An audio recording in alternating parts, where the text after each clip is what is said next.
Research continues, of course, even when no immediate benefit is expected.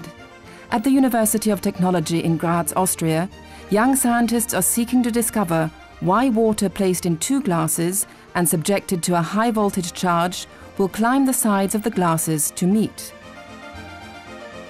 It doesn't do it at some random part of the glasses, but at exactly the spot where the water from the two glasses will meet.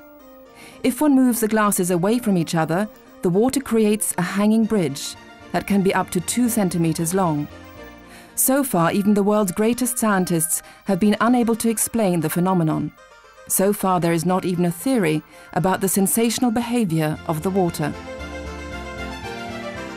An exact microscopic theory and an exact understanding of what is happening here, we haven't found that yet. And that is the reason that we're continuing to work on it. It's what makes this all so interesting. We would expect electrolysis, but under no circumstances would we expect a stable bridge that acts the way we see it acting here. That's what makes this all so fascinating.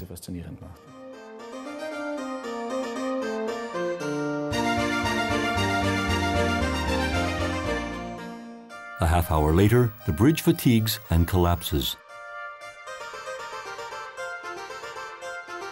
Through the use of a red and a blue color filter, the movement of the bridge becomes more visible. It is the apparent flickering that amazes the scientists. From a physical point of view, it should not be taking place in this form because water cannot be compressed. Here we're using the same kind of measuring technique that we use in mechanical engineering, anytime that we're dealing with very high speeds in a machine, whether it's rotational speed or flow velocity. It requires a special measurement technology, which we're using here on the water bridge. One can see that blue is trying to get to the red side and red to the blue side.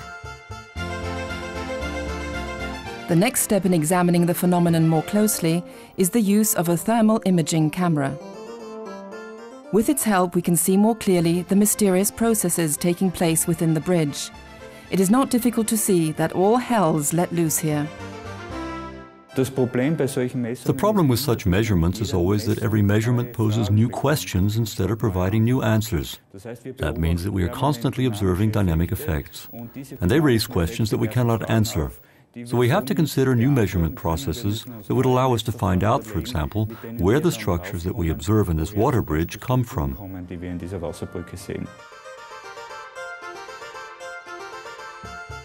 For the layman, it looks as though water could breathe. But for the scientist, it continues to be an unexplained phenomenon for now.